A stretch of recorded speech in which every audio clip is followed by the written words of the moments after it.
Another edition of Social Media News Live. I'm so excited you're here.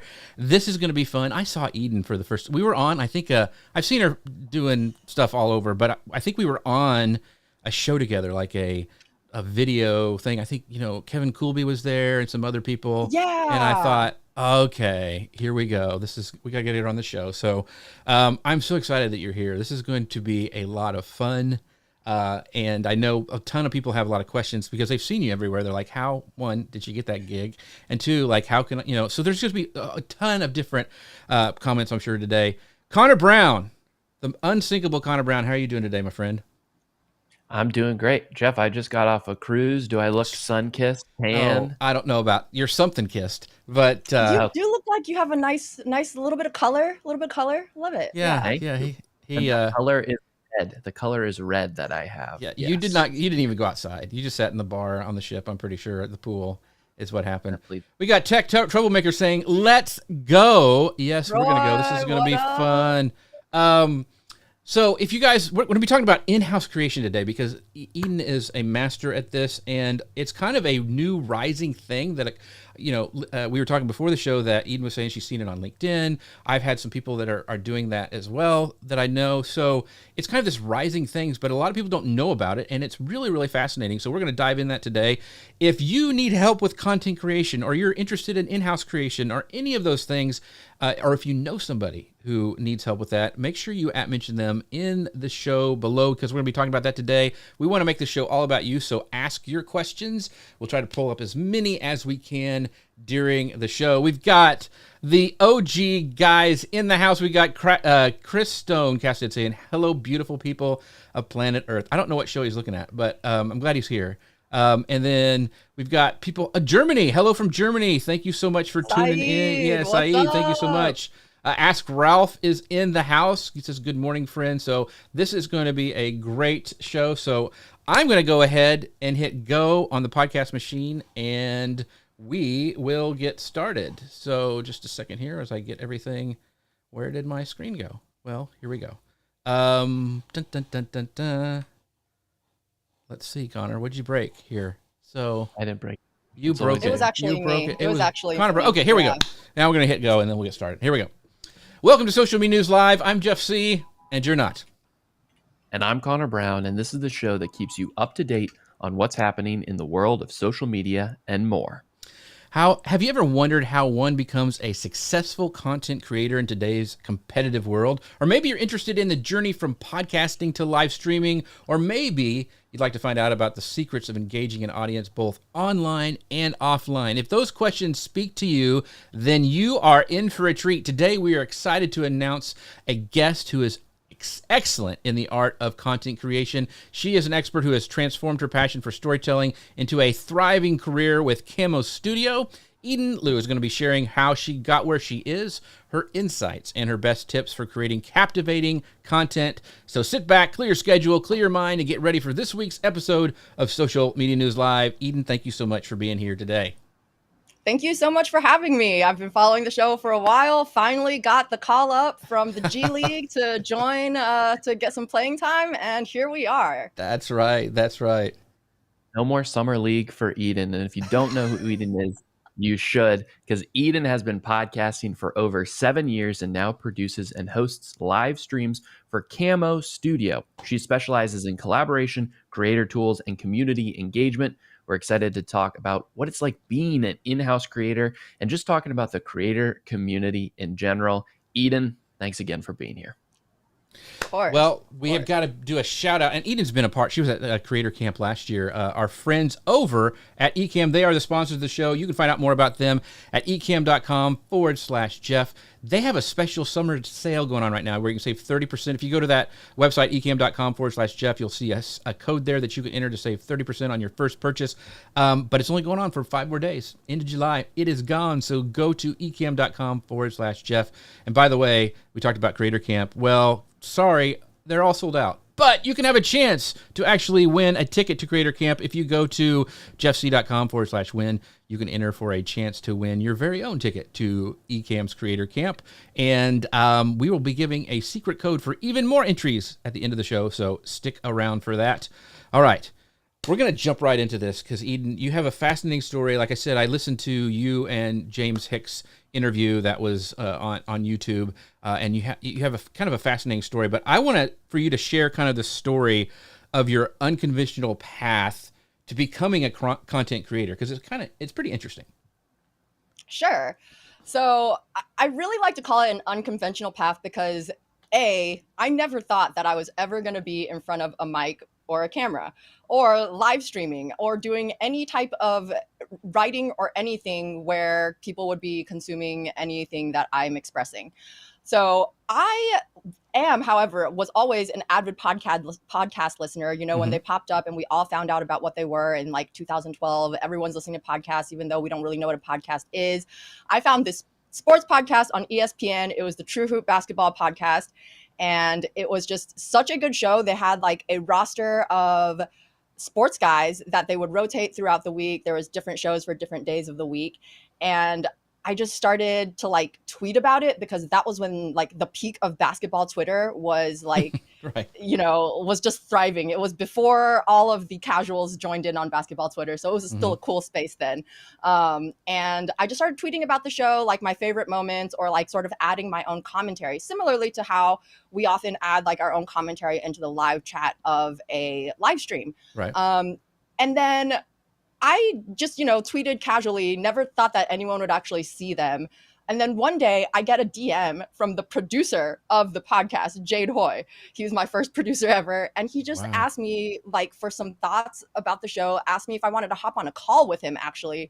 And I'm like, what do you mean hop on a call? Like, what does that even mean? Like you're like a super producer to me. You produce this amazing show that I listen to like every day that I love. And you want to ask me for a call? Like, what is this? Is this a scam? I didn't know what was happening. It was the most normal phone call you could have imagined.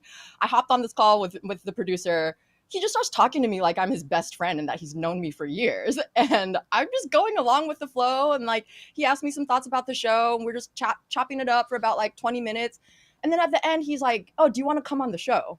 And I'm like, I'm like some random on basketball Twitter. What do you mean come on the show? And then he's like, yeah, well, you know, we have like this Friday mailbag podcast. As you know, you listen to it. You've commented on it many times, which I'm like, in my head, I'm like, I never thought anyone saw these comments in the first place. Yeah. Right. So he was like, you obviously get the show. Do you want to come on? And I'm like, yeah, of course. Like, you have to say yes when your favorite podcast asks you to come on as a guest, even if you have absolutely no idea what that means or what you're going to be doing there. And so I way over prepped for a guest appearance. So it's called the Friday Mailbag, and it's the show that I actually still do to this day. It's called the Friday Mailbag. So basically the show is taking questions, mailbag questions from an audience. And so I don't know why I felt like I needed to do all this prep for like a mailbag show, because it's not like I have the questions ahead of time. But so I prepped some questions to bring to the show, as they did for sometimes when they would bring guests on. And I did that. And usually they just had the guest on once as a one-off. And then, you know, there's a new guest. And then I just know that next thing I know, I was on the show regularly every week. And I have no idea how I got there or what I was still doing there 7 years later. But I am still here 7 years later doing the same Friday Mailbag podcast. I also in between was working on a few different shows with them, especially in the beginning. But now with, you know, Camo coming into the picture 7 years later, I'm still doing the original show I was on, not doing as much as I was in the beginning, but I'm still part of it. And that's sort of how I got involved in content creation to begin with, is I literally feel like someone plucked me out of a hat, like my name out of a drawing. Like, well, yeah, and Web Squadron says exactly. Always seize the opportunity. That is very, very true. Now, what were you doing before that? Did you have any experience in like podcast interviewing or producing or any of that kind of thing? So what I was doing at that time, I had been producing events in New Orleans. I lived in New Orleans for 10 years. I was doing event operations, training, and logistics for special events, block parties, fashion shows. So I would say that the only preparation that those soft skills, that event production gave me, was the ability to like organize things and like be prepared for the unknown. And like coordinate with people. But other than that, none of it had anything to do. I guess you could argue that training people on how they should behave at an event and how to not overserve alcohol. I guess that's content in a sense. It's educational somewhat, but that's a little bit of a stretch, you know? So that's about all the content creation that I did before then. Wow. That is just amazing. Sorry, go ahead. You can always, look for skills that you've done in a role and kind of apply it to other stuff, like what I always talk about, like having worked in the theme parks here in Florida, that doesn't seem very like markety, like it's applicable to a marketing career that I'm doing now, but it taught me really crystal clear, effective communication, right? Especially in like a high paced, really, really fast environment. That's important. And clarity and being as concise as possible. That's what marketing is all about, so you can take all these experiences and kind of apply them to what you're doing now. And that's exactly what you did, Eden. You seized the opportunity, you took what you had and you built on that into what you're doing today, not just with podcasting, but Camo. But going back to kind of those early experiences in podcasting, how has that, because you've been doing it for so long now, how has that shaped how you approach content creation today? You have a lot of experience of just showing up and recording those shows. So have you taken what you've done in the past 7 years or however long it's been and apply it to how you create content today? So I actually have a kind of funny story about that, because podcasts in 2016, 2017, when I first got started, they were recorded and edited. We knew that podcast was going to be recorded and edited to be released later, but we treated every session like they were live. This actually wasn't so much intentional as it was the team of people that was on the podcast. They were all sports radio guys, like through and through. So I got my start in podcasting alongside like Zach Harper, Amin Al Hassan, like sports radio professionals who don't do silence, like now a few years into like live streaming and content creation, it's like, we know that like meaningful pauses and silences can be really effective for the audience to be able to digest what you're saying, or like just to make a point a little bit. I know that now, but that wasn't the type of content I was creating when I first started podcasting. And that's something that's carried over because we treated every single one of those podcast recording sessions like it was live. We didn't do silence. We filled every single second on the show. That's really translated to me being ready for live streaming. When I first started at Camo, I knew I was going to be doing like product videos and like doing Zoom calls with customers.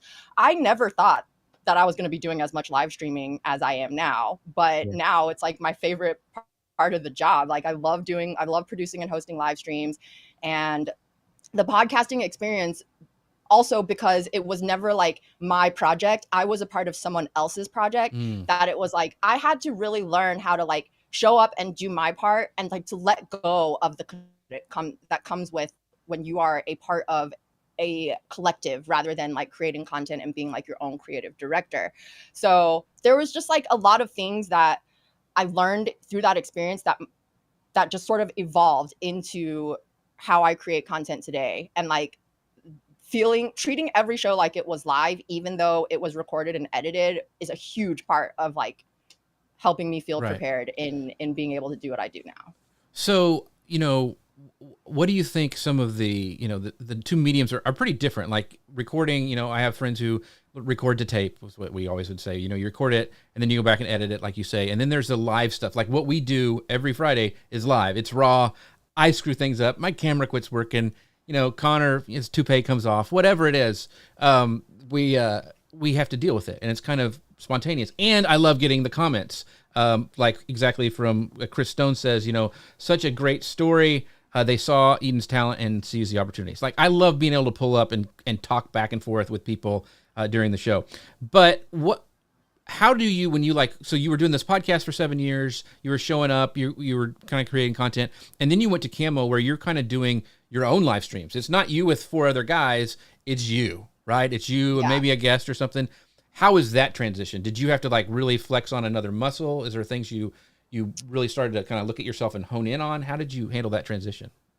Oh yeah, honestly, I'm not gonna lie. It was terrifying at first because here I'm like used to having 4 or 5 people on a show with me at once. And even my first few appearances at Camo were like with Leap Into Live, or you know, it was on other people's shows, so like I had someone else to guide the conversation. I didn't feel like I had to carry it all.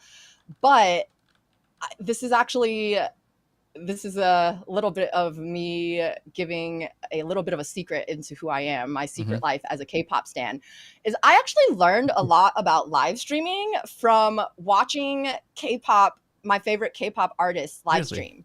Okay. Because it's them by themselves, and they usually like have such a chill demeanor. And obviously these are like super pop stars with like zillions of people watching at a time, and I'm just live streaming some Camo stuff to like maybe 20 people who may or may not ask questions. I didn't know what the vibe was, but I just always thought back to like the chill vibe that my favorite artists were able to create on a live stream by themselves, and create like comfort within a live stream session. Even if they weren't necessarily talking the whole time, they often weren't. There's a lot of silence. There's a lot of, you know, they're reading the comments right now, or they're eating, or which actually eating podcast, that's like my dream content. Well, that might be another whole other content topic. Right. But like experiencing that, like, and being able to ground myself with the experience that I got as a viewer from watching someone else's live stream that I enjoyed,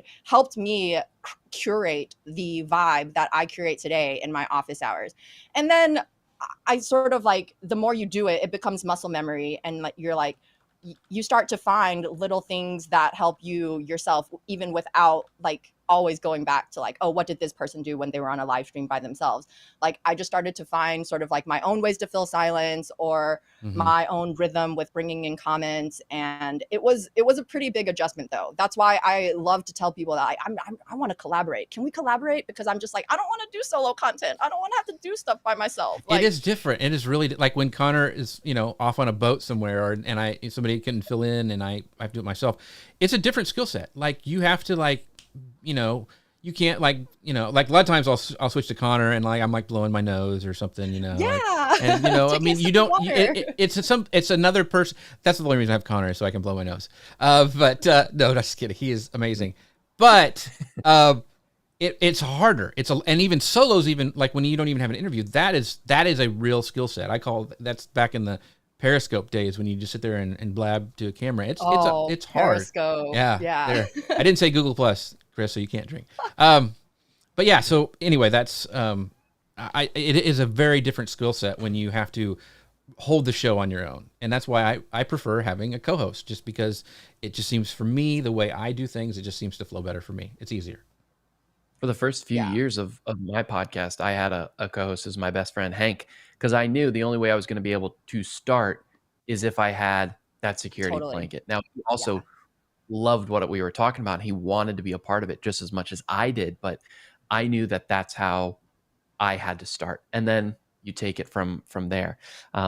Speaking of Google Plus, Chris is responding with a lot of great comments, including a comment on my hair. Yes, this is my real hair. It's not a wig.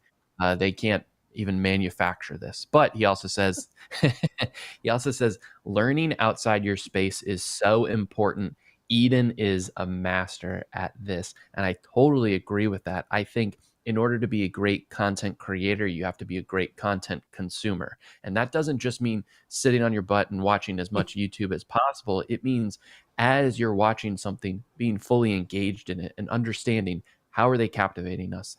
What kind of tips or tricks are they doing? And then taking that and learning from it, kind of like what Eden was doing with her K-pop stars that she was following, you know, learning from that sort of aspects and seeing what's already working, right?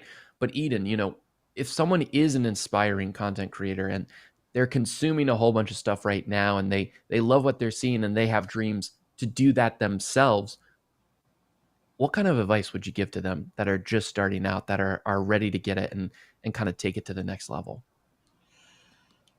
So I would say that the first thing, if for people that are just starting out, is to understand and to truly believe that your voice is valid. that your perspective, that your experiences are valid and that they have something to offer. And I don't mean that the content you're creating has to be something incredibly meaningful, that you're offering a lot of value, so much as this is something that took me a very long time to understand, because I had massive imposter syndrome, being someone that didn't even aspire to do content, that was just thrown into the situation, basically. There's a zillion people out there that are creating content, but there's also even more people that are just consuming content, and you don't know when it's your experience and your perspective that someone needs to hear. And then the second thing, probably like most importantly, is to really just do it. Like, right. I know there are so many people that I talk to about content creation, and I'm like this with my own content. I create a ton of content for Camo, but like when it comes to sort of like my own content, I get sort of decision paralysis for what do I want to create content about, or like the perfectionist thing where it's like, I, never feel like it's going to be good enough to put out there, but then it's like, it is, and you just have to do it. Like, I hate to go all Nike on you guys, but like right. Content creation, you can't just think about it. There is all the preparation, all of the testing, all of the research, all of the best practices you can research and find and do learning about. But until you actually do it and get in the reps to be able to learn from them and evolve your own system and your own process into like really shape your own content, like you're never going to do anything, like, because that first piece of content you put out is never actually your final product. The product is always evolving. And we all look back on our first pieces of content and we're like, whoa. I mean, it's not always cringe, but it's not who you are anymore. It is always cringe. Yeah, okay, it is always. I didn't want to. I was trying to be kind to the audience. Jeff said it. It's his show. He's allowed to say that. I'm being a good guest. Everybody stinks at the beginning. One thing, and I'm going to go back to your interview with James Hicks, and that's on YouTube for any guys who want to go check it out. It was really good. You mentioned always trying to, and we don't know who said it first, but because James is going to make a T-shirt out of it. 1% less worse. 1% less worse. Like, if you can go and create something 1% less work, you are making an improvement. And I thought that was gold, because that really is what we're all trying to do. Like, just get a little bit better, and you're making progress. So 1% less worse is my favorite thing. Every time you show up, every time you get in front of the camera, every time you get in front of the mic, just be 1% less worse than you were before. Yeah, that's great. And on that note, this is a great question from Saeed. Says, any tips for 0 viewer streams, especially when just starting with live streams? Now, this is an issue, and everybody starts with 0. Everybody was on there and their mom just showed up, and you're like, Mom, don't say that in front of everybody. Yeah. But, but what would you tell Saeed here about the 0 viewer streams? Yo, Saeed. So first of all, I assumed every single one of my live streams for like, I don't know, I assumed my live streams today would still have zeros. I still treat my live streams as if I prep for them as if there will be no one in the live chat. So my thing is to have sort of topics that you want to hit, and topics that you want to talk about, and topics that that you can sort of sound out yourself, as talk through them. Like, and it's okay to practice. It's okay to have a script written out. I'm not saying read the script while you're on the live stream, but I do this a lot where, just like, for example, for this show, Jeff sent me some questions. I definitely didn't type out very long an essay for every single one just so I could be prepared. I definitely didn't do that, but you could if you wanted to. And then that sort of gives your brain like a sense of comfort in that I am prepared for this. So Saeed, if you have 0 viewers on a live stream, or if that's what you're prepping for, man, prep a monologue, prep an hour-long monologue, and just be ready for it. Like, and like, be ready to break that monologue if you see someone pop into the chat and say hello to them.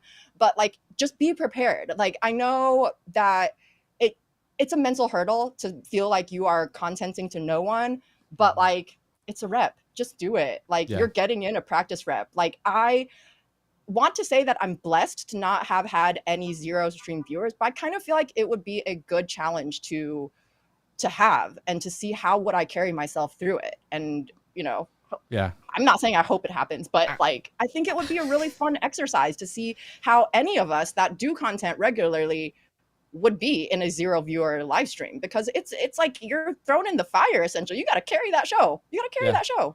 Oh, I've been in it before. We've had streams go down before, and then Connor and I have started back up, and we had like 0 before because it was just the internet gods were not smiling upon us.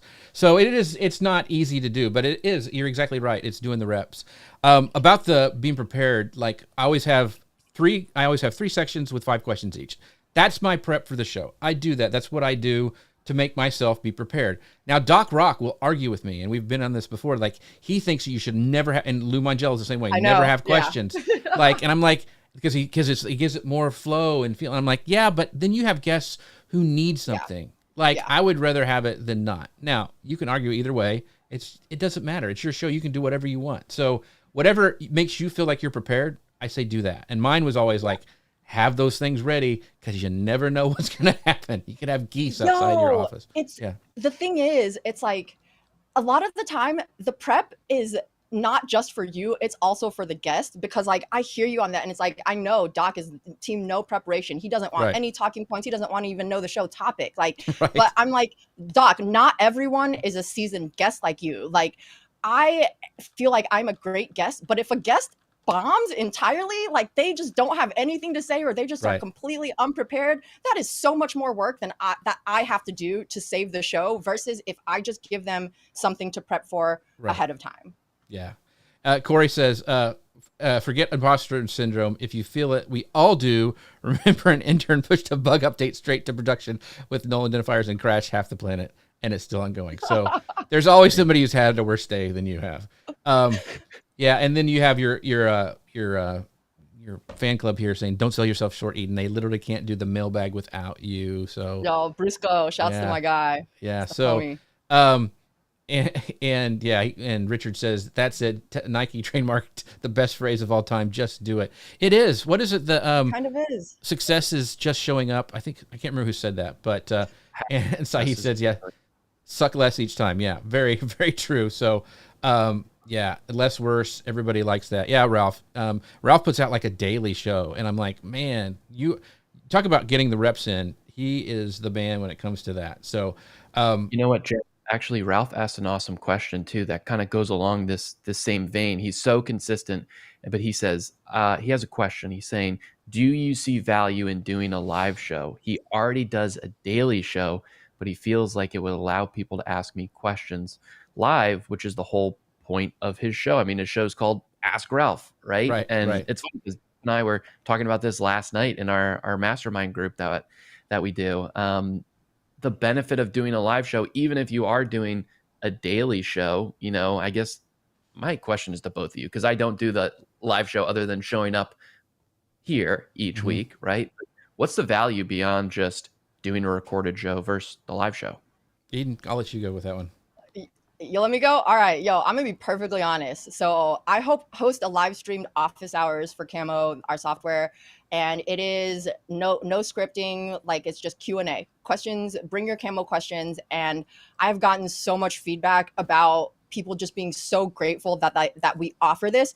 A lot of the times it's even people that aren't able to make the live stream. They're just like, it is so amazing that you're offering a space for people to just come in and ask questions. And we actually do usually get a bunch of meaningful questions, and we got a bunch of feature requests, and like also a lot of questions that often people would never make the effort to like reach out to you via email or like write to you a DM for. But because you're already there and offering a space that they feel like they can ask sort of like the more simple questions, or like a question that, you know, you might feel awkward writing a whole email out for, but like being able to take a question live and answer it for them right then and there is so valuable for community building. It makes the experience a true two-way engagement versus even when you put out a recorded video, yes, you can engage with the comments later, but it's not in real time. You're answering questions for people in real time. Like, do you know like how valuable time is in that now that they don't have to wait for you to check your email and get back to them? Like, you just answered their question. You just saved them time. Like, we've gotten so much incredible feedback on all of the live stream stuff that we do that I'm just like, yes, do it live, live. And then you don't have to worry about post either as much if you're doing it live, but that's another topic. That's a great point. Now, one of the things I'll say is Ecamm's a master at that, because that's how their community, when they do their live stuff and demos and stuff, they do a really great job. So if you haven't checked that out, make sure you go and find their community. They have one on Discord, they have one on Facebook, so check them. I would say this is what I talked to last night with Connor and the guys in the mastermind, was that I think live video is going to continue to become more and more important as the rise of AI starts coming, because I can make a really good avatar right now of Eden and type out some stuff and it will look pretty close. And you got to remember, this is the worst that stuff's going to be. Like, it's only going to get better, but there's still not a way for AI to be me and answer questions and have the joke that I have with Chris Stone about Google Plus and these people who show up like Ask Ralph and Jim Fuse and all these people who show up almost every week. They don't have, the AI is not going to have a relationship with it. And I think people are going to be desperate for that. And I think brands and companies are going to realize to connect with their audiences, they're going to need to live stream, because you can't fake it. Like, geese were outside of my office one time. Like, AI can't come up with that stuff, right? So anyway, that's what I would say about that. On the point though of the geese outside of your office, those are the moments that people love the most, right, because they make them feel like you are a real person that they are making a connection with, like beyond just like the answering questions for them in real time. It's the human connection. Like, people just being like, yo, like, I'm like, yo, I'm really thirsty. I really want to go grab some water. They're like, yo, go get some water. It's fine. Like, you know, you can break a live stream and get some water, but it's like, you know, it's people see you as a human and not a software. Also, like, I'm using software because that's like my example.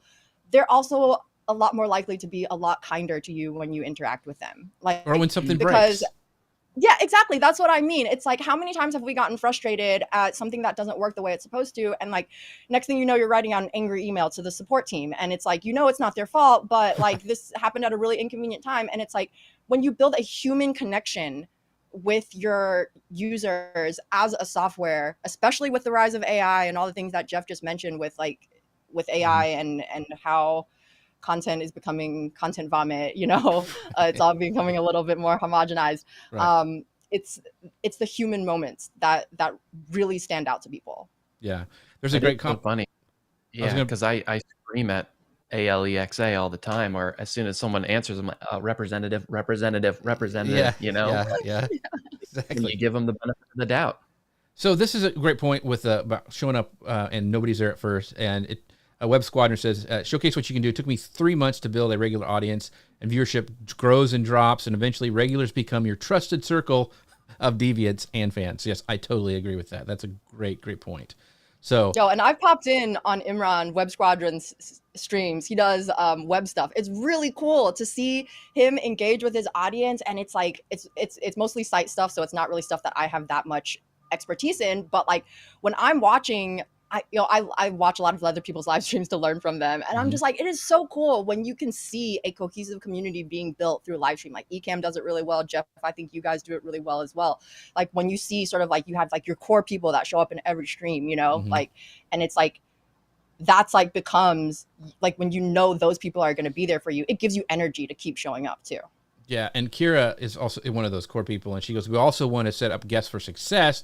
Often there are friends or connections. We would just want to have as much fun as we can do on the show, which is very, very true. And that's, you know, like Ecamm, Camo community, all this stuff, you know, we all are kind of get on each other's streams, and it's just fun, and it is a real community that we have. So, yeah, and I think, you know, brands are understanding the importance of, you know, being a person and showing up and doing these live streams and coming up with those moments that are not AI created. Like, you know, the geese thing. I mean, in the moment, Jeff is sweating bullets when the geese are flying over his man. Right. He's probably sweating through like 2 or 3 bowling shirts during that episode. Exactly. But we're still talking about that moment because it's real and it's raw and it's cool. And that's what I think the benefit of live streaming and being a person and having a face first marketing plan, like I call it. It's not a faceless person. It's, you know, exactly, oh, Eden's with Camo. I know Camo. I know Eden. They go together.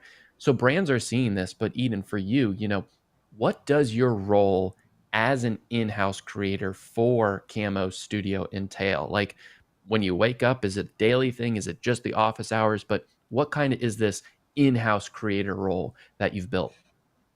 Yeah, so the funny thing is, as you talk about there being like an actual human face tied to a brand, is that I remember my first call with someone I forgot what even the call context was, but it was like on Zoom. And then the first thing they said, they were like, oh, you're the person that's on the site. You're the person that's on the landing page. You're in the product videos. And it was like, it blew my mind that like someone would recognize me from that. And I've also had like people meet me at events and they're like, oh, I thought that was just like, I didn't know that you were an actual person that worked there. Like we thought it was just like a hired model for the landing pages or something. Right. But to answer your question, so the funny thing is, my role as an in-house creator was sort of shaped as I joined the team. Like my actual title is customer support manager, and I lead community building. None of that actually has creator in it, but it started out as doing little mini product demos for our product updates. And then it became, oh, we should just do actual product update videos to show off all of the new features in like a more polished way. And then next thing I know, I am joining, live streams 3 months into the job with Ecamm and other companies to talk about Camo. And, I did a lot of work with Prezi back in the day as well. And it just became like, next thing I knew, I was just like working in video all the time. And then going on a lot of people's shows made me realize that we should just have our own show. We need to host our own shows and have like our own platform. And so I actually am the one that started our YouTube channel, and I didn't make all of the videos on it, but I like to say that I built that YouTube channel from the ground up. Right. And because I am the one that planned to do, one office hours live stream a month, one Camo classroom a month. And then I also choose which video topics we cover based on the audience questions that we get in live streams or that come through the help desk. And so it is a lot of representing the brand through video. Also, it helps that we're a video software. Like if this wasn't a video software, I don't know that I'd be on video this much, but I'm really glad that I am. And so it's working also with a team to sort of shape brand stuff and brand vibe, which is actually kind of something that I didn't really have like strong marketing experience. Like I've had like event marketing experience that goes with doing event logistics and operations, but like I never had marketing like training or anything. And so getting to work with my growth team on the brand stuff has been really cool, because it's like being an in-house creator also means you're not on an island by yourself. You have input, which can be a balancing act sometimes though, because it's a little bit different than say like the experience of being a creator and like partnering with a brand on like a campaign, because in those situations you are collaborating with a brand to create content, and usually that creative control is like negotiable somehow. But when you're an in-house creator for a brand, you are the brand. You have to be the brand the entire time. And so being brand minded has been something that I learned on the job, and I actually feel like I may have fallen too deep into it sometimes, because then sometimes when it comes to like creating content outside of Camo, I feel like I am still creating content as Camo, if that makes sense. Yeah, I totally. Yeah. So my path was kind of similar. Like I got hired to run Pinterest for Social Media Examiner. That led to another thing, doing their Instagram, and then it led to this and this, and then doing their live shows. And then, they were my biggest client for like 5 years. So I understand how that works. Was there an ad that you went and said, hey, I want to be creating content? Did they know you and say, hey, why don't you come create content for us? How did you get the actual gig for Camo? So yeah, that's a great question. And I actually got the gig mostly based on my event production past and the podcasting that I was doing, because they were looking for someone to run the customer support team that was also going to be comfortable on camera. As a camera software, there was a team of developers that didn't have anyone that wanted to be on camera. Yeah. So their priorities were to find someone that was comfortable on camera and willing to do camera stuff. I'm going to be perfectly honest, I had no idea I was going to be doing as much live stream and video content as I am now. I literally had no idea. I thought it was going to be little product videos here and there, and that was it. But it's also part of like what I love about my role is that I've gotten to shape the role as an in-house creator along with Camo, if that makes sense. Like this, and that was in the job description. Like they were looking for someone with a set of soft skills, able to manage a team, able to be organized with process, and someone that was good at communication. Remember, Connor, you mentioned like the communication skills that I had before from doing event production and being effective with communication.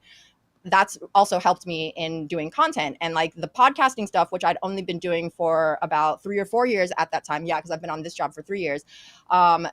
that showed that I was able to speak clearly and concisely to an audience, even though it wasn't very much video back then. And my event operation skills gave them the confidence that they needed to for them to have in me, that I was able to run a support team. So it is sort of a role that came together like a collaborative effort between me and Camo. And like when I started to see like the power of like what Ecamm was doing with the Leap into Live event that I did 3 months into the job, like I was like, oh, this is what I should be doing more of and will be doing more of. And I basically, you know, I get my ideas, I pitch them to the bosses, and we either agree to do them, sometimes they get shot down. I have a few really great ideas that have gotten shot down. But I still hold on to hope that I'm going to be able to do those shows one day, and it's a give and take. So I think I'm really blessed to have a lot of creative control over the work that I do, and it's given me the feeling that I'm building as like I'm building Camo along with them, and that's like a really meaningful feeling. Yeah. There's a great comment here. Chris says, "I never get mistaken for a site model." You know, I have that. Me too. Chris, I've never ever had that. Like, even with the beard, I feel like no. Mostly, okay. if I go outside and stand real still, then people like get their body bags out and stuff. So, go ahead, Connor. I think it's more. I mistake you. Didn't I see you on a wanted poster somewhere? I think no. It's like I don't make duck calls either. I get that a lot. So yeah, that's right. Yeah. Uncle Si. So I think, you know, for a lot of us, we have these kind of two lives, I guess you could say, when it comes to professional, right?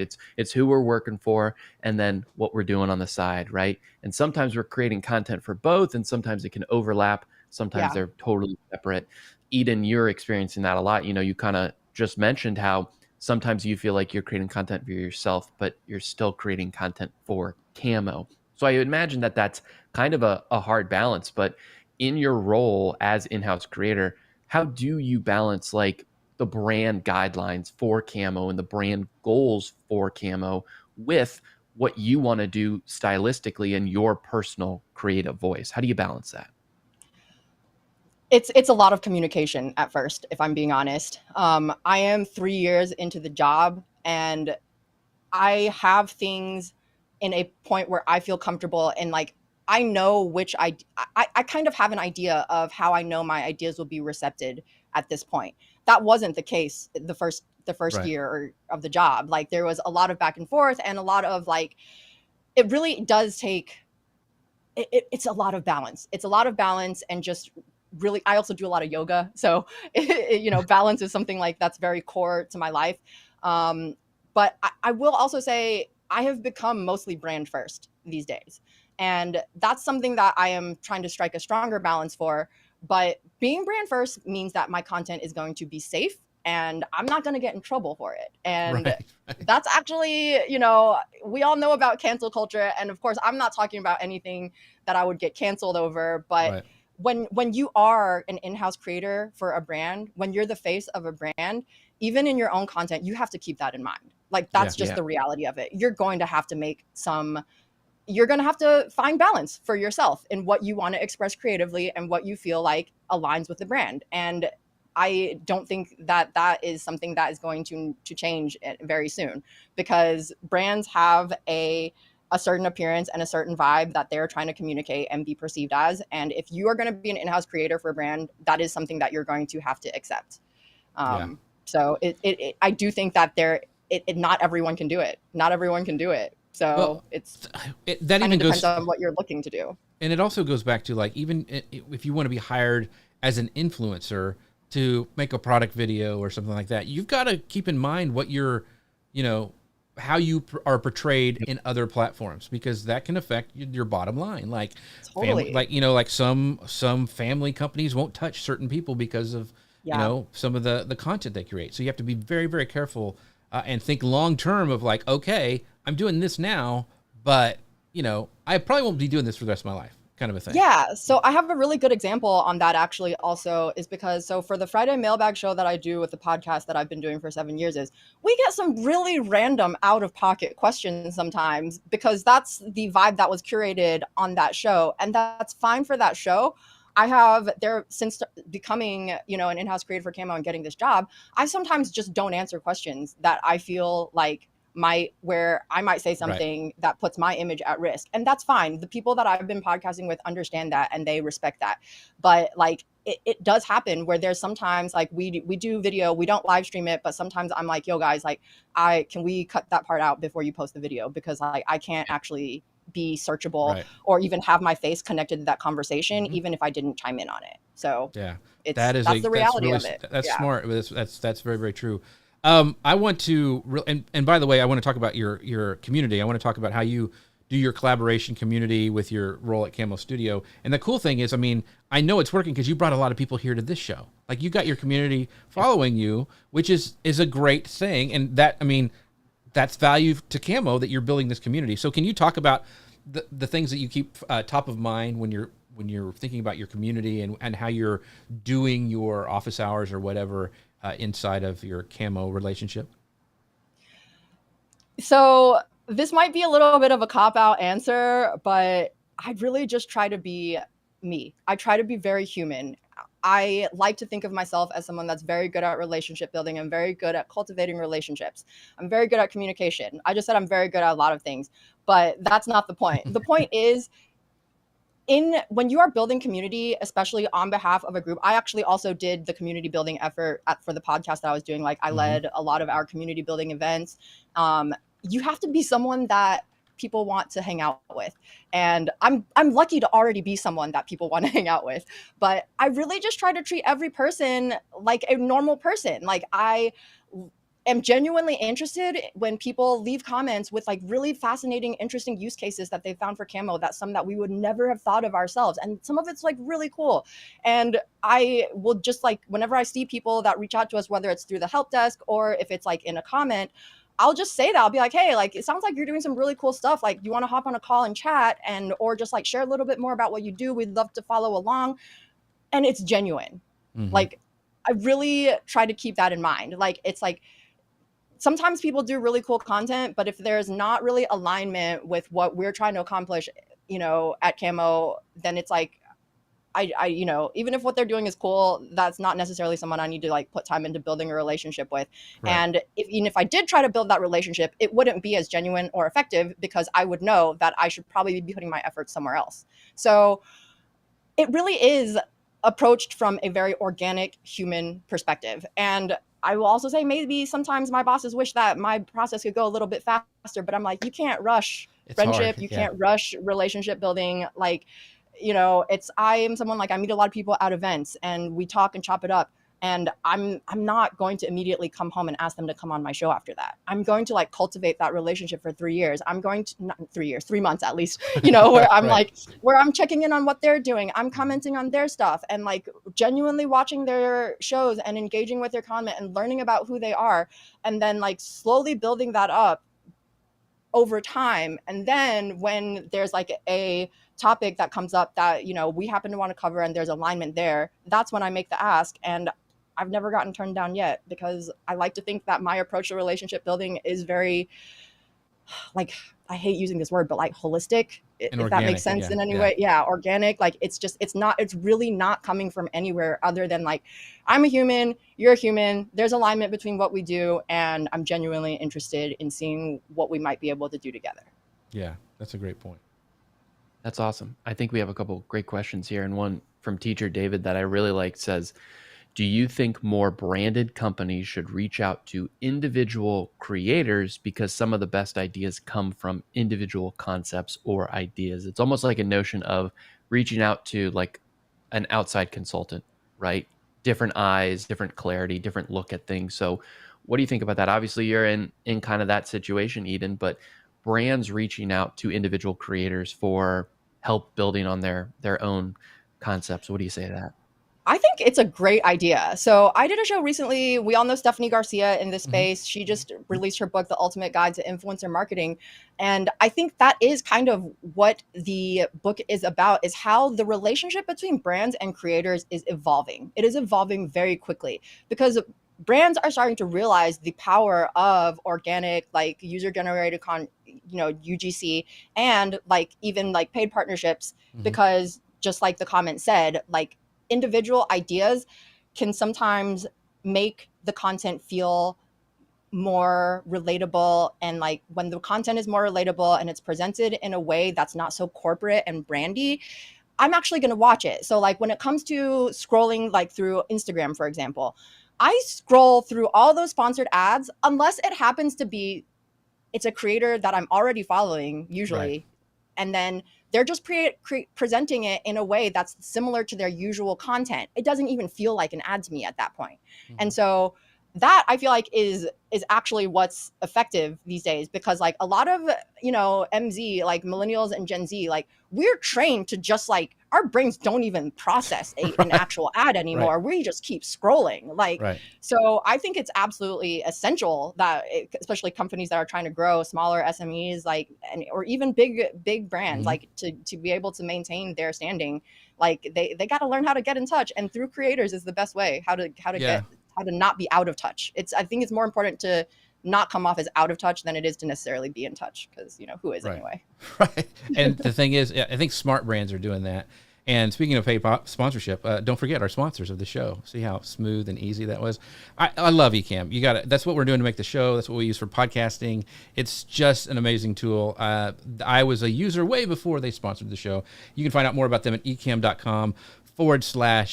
They're having a summer sale, 5 days left, 30% off if you use that code when you go to ecamm.com/Jeff on the screen. And for the people listening, I'm going to do what Dave Jackson says. It's Ecamm. It's Ecamm. That's with 2 M's. So, it's so good. So there you go. That's amazing.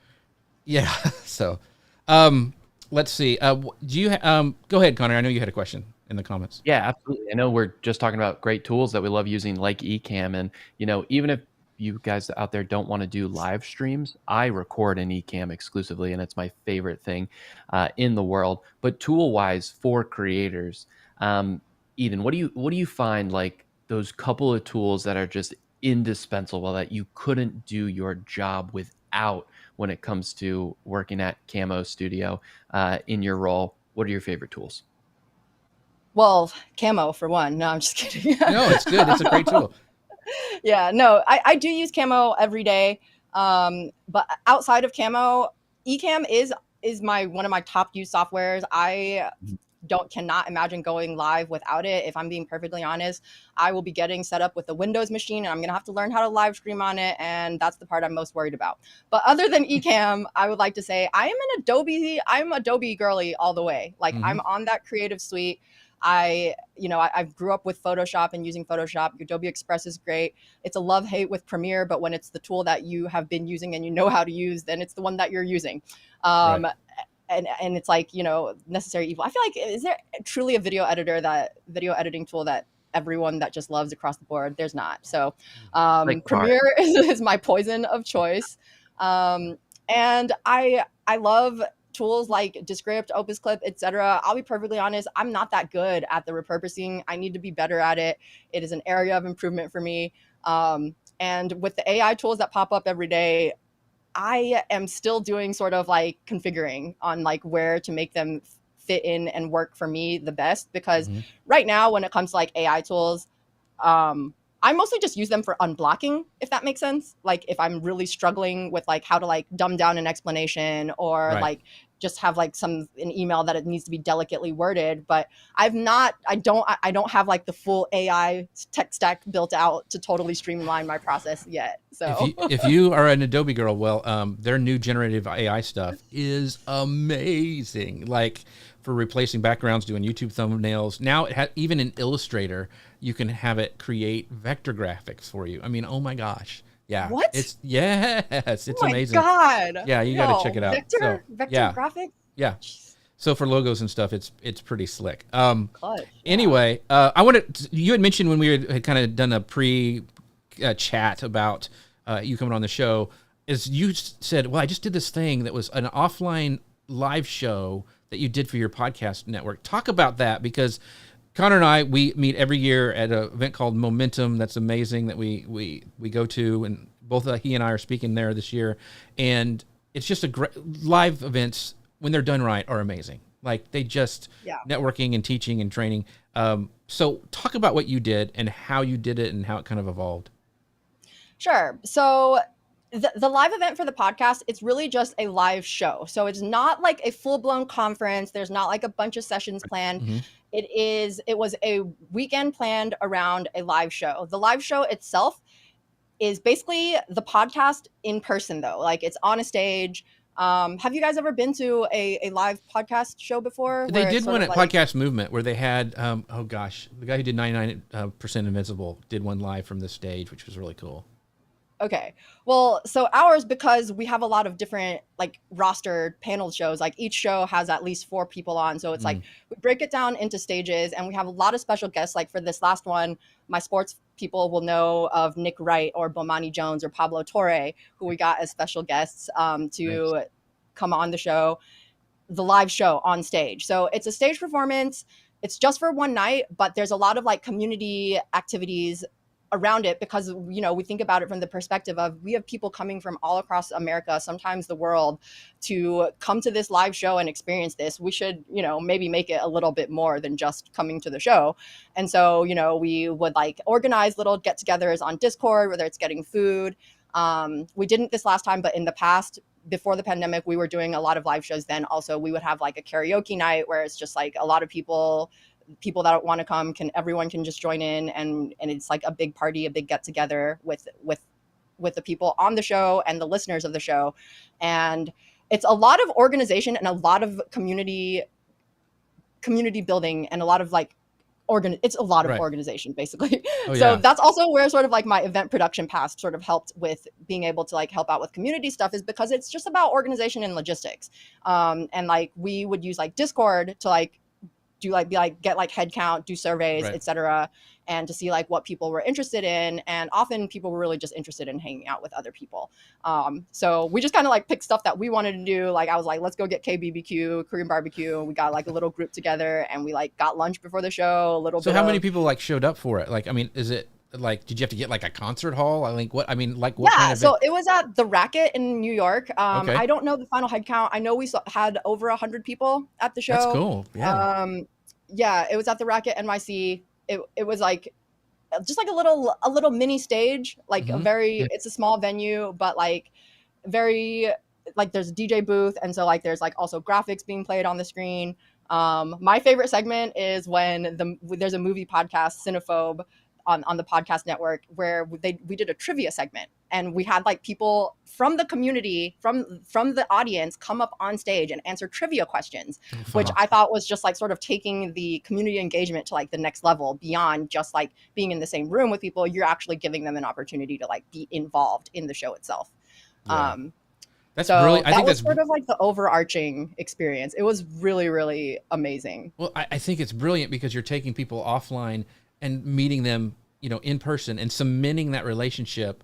And that just, you know, and then when you go back into your show or whatever, I mean, there are people in the comments right now that I met at Momentum and they show up every week. Like Kira's here, some other people, Corey is here. I mean, and those are people who I actually sat down with at those live events. And that is huge.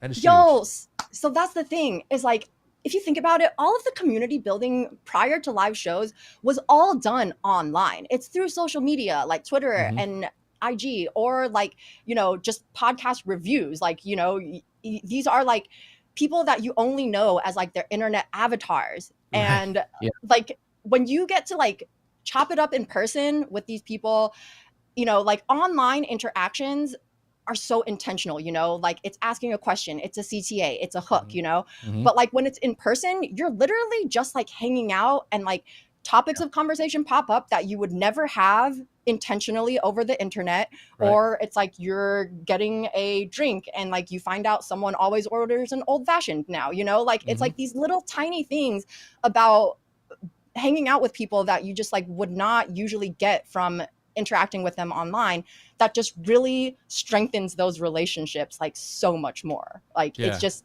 these are become real people in your life now.